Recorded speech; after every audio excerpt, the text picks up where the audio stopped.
has the height. He has the presence. He has the net bound. And Haiti lead on 28 minutes. It's right on that minute mark as well. It was perfectly placed.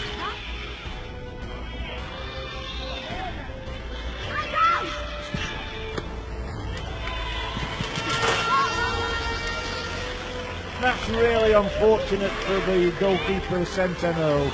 Right on half-time as well.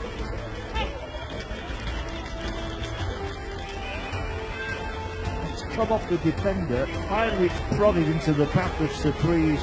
The goalkeeper tips it up into the air and it drops off the upright and then in off the goalkeeper. Well, that's so unfortunate.